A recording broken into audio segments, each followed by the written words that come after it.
Ya, sebelumnya Assalamualaikum warahmatullahi wabarakatuh. Ya, di sini saya selagi kelompok satu akan membahas tentang spektrum gaya mengajar komando. Ya, kali ini untuk kelompok satu terdiri dari saya sendiri, Octavian Arya Romansyah, dan teman saya Mahfuz Mubarok. Next.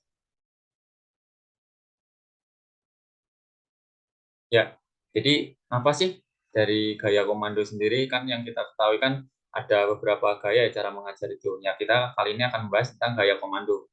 Ya, jadi gaya komando sendiri adalah respon langsung terhadap stimulus. Jadi guru itu memberi contoh atau memberi aba-aba dan siswa menirukan atau mengikuti.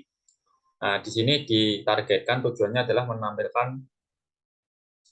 penampilan yang cermat dan guru menentukan irama penampilan. Ya, jadi di sini tuh guru itu sebagai pusat dari komando atau dari pimpinan. Jadi semua itu dari guru, kita sebagai murid itu akan mengikuti.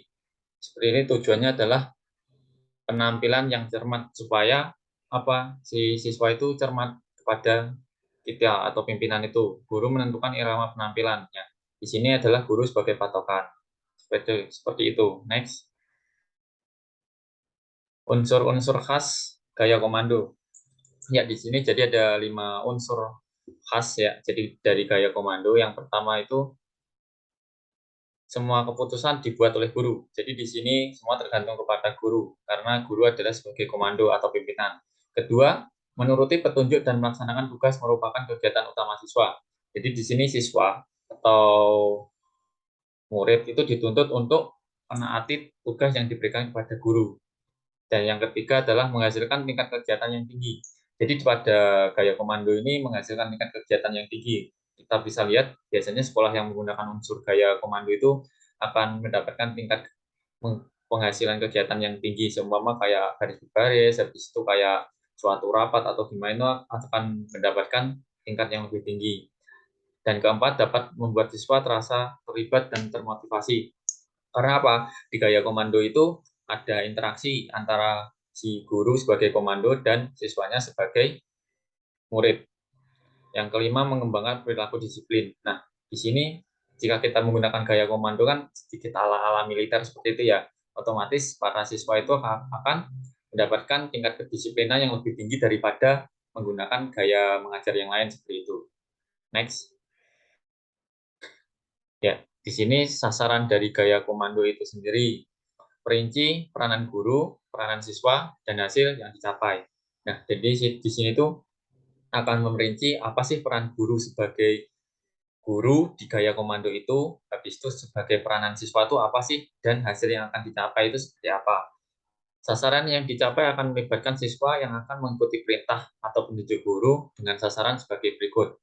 Nah, yang pertama ini, respon langsung terhadap petunjuk yang diberikan. Kedua, penampilan yang sama atau seragam. Tiga, penyesuaian. Empat, penampilan yang disinkronkan. Dan yang kelima, mengikuti mode yang telah ditetapkan. Jadi di gaya komando ini sudah ditetapkan, tidak ada kayak kita inisiatif untuk membuat hal yang lain. Karena apa? Sudah ada sasaran di sini ya. Yang pertama, petunjuk sudah diberikan, habis itu penampilan yang sama atau seragam. Di situ otomatis satu komando gerakan sama semua seperti itu. Jadi petunjuk yang diberikan harus dilaksanakan seperti yang sudah diberikan. Penyesuaian. Jadi kita harus menyesuaikan apa yang diperintahkan tersebut. Dan juga harus kita sinkronisasikan supaya mengikuti mode yang telah ditetapkan. Next. Berikutnya akan dijelaskan sama Mahfuz Mubarok. Waktu dan tempat dipersilakan. Oke, terima kasih. Yang selanjutnya implikasi gaya komando. Yang pertama eh, tidak ada perbedaan individual. Yang kedua ada materi pembelajaran dibagi-bagi agar mudah ditiru. Yang ketiga ada pembelajaran dipelajari dengan meniru. Dan yang terakhir ada standar penampilan sudah mantap. Nah, itu tadi beberapa dari implikasi gaya komando.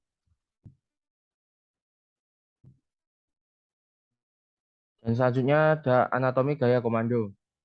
Nah, dalam gaya komando, guru membuat jumlah maksimum keputusan di ketiga set anatomi, sementara pelajar memulai eh, jumlah minimum keputusan yang merupakan keputusan untuk berpartisipasi atau tidak berpartisipasi. Peran guru adalah membuat semua keputusan di setiap set anatomi, dan peran pelajar adalah untuk memproduksi, mengikuti, mereplikasi pada isyarat keputusan guru untuk mencapai kinerja presisi yang mengikuti isyarat dan kecepatan dan keputusan ritme yang telah ditetapkan untuk mereplikasi konten. Dan selanjutnya ada kelebihan gaya komando. Nah, kelebihan sendiri ada beberapa. Yang pertama, ada guru dapat mengontrol proses belajar sehingga tidak ada kemungkinan timbul sesuatu yang tidak diharapkan sesuai dengan gagasan siswa. Yang kedua, ada untuk keberhasilannya tidak memerlukan pengetahuan yang mendalam. Selanjutnya, menghasilkan tingkat kegiatan yang tinggi, lalu keseragaman gerak. Kemudian jika dilakukan banyak orang akan merasa lebih menyenangkan. Dan yang terakhir, untuk mengembangkan perilaku disiplin. Itu tadi kelebihan gaya komando. Untuk selanjutnya akan dijelaskan oleh Mas Arya. Kepada Mas Arya, saya komentar. Nah, selanjutnya tadi kan udah kelebihan. Sekarang kita menjelaskan tentang apa sih kekurangan dari gaya komando sendiri. Nah, kekurangan dari gaya komando sendiri dapat kita lihat. Yang pertama itu kurang mengembangkan penalaran. Jadi di sini siswa akan terbatas dari penalarannya. Yang selanjutnya kurang mengembangkan pembentukan sifat. Karena apa? Di sini kan sudah sesuai peraturan. Jadi kayak sifat itu harus mengikuti sesudah atasan. Habisnya kurang demokratis, kurangnya kayak ada interaksi antara yang lain itu kan kita harus benar-benar mengikuti aturan.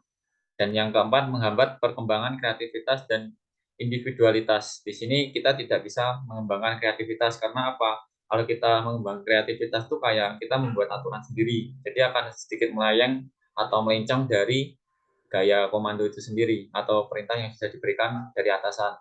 Dan yang terakhir adalah tidak membangkitkan gairah untuk berlatih di luar jam pelajaran. Jadi di sini kita kayak terasa tidak akan pengen latihan kalau setelah selesai tidak ingin mengembangkan lagi. Jadi kayak pengen kita tuh belajar di waktu pelajaran itu sendiri. Nah, selanjutnya adalah kesimpulan. Jadi kesimpulan dari pembelajaran komando sendiri adalah komando itu pendekatan mengajar yang paling menguntungkan oleh guru. Jadi kayak guru itu paling diuntungkan. Tujuannya adalah untuk menampilkan hal yang cermat. Guru menyiapkan semua aspek pelajaran dan ia sepenuhnya bertanggung jawab dan berinisiatif terhadap pengajaran dan memantau kemajuan besar dari perkembangan peserta didiknya. Pada dasarnya itu, strategi pembelajaran ini ditandai dengan menjelaskan, mendemonstrasi, dan latihan. Lazimnya strategi pembelajaran itu dimulai dengan penjelasan tentang teknik baku, kemudian peserta didik mencontohnya dan melakukannya berulang-ulang kali. Setelah itu dilakukan evaluasi, dilakukan berdasarkan tujuan yang telah ditetapkan. Peserta didik dibimbing ke suatu tujuan yang sama bagi semuanya, sehingga di sini peserta didik disamaratakan. Dan memang strategi pembelajaran komando sendiri kebanyakan terbukti paling efektif karena ilmu yang diperoleh oleh peserta didik akan cepat diserap dan dapat dimengerti. Inilah peran guru dibutuhkan sebuahnya. Dalam artian di sini guru adalah yang paling memegang peranan utama. Sekian presentasi dari kelompok kami, kurang lebihnya mohon maaf. Wassalamualaikum warahmatullahi wabarakatuh.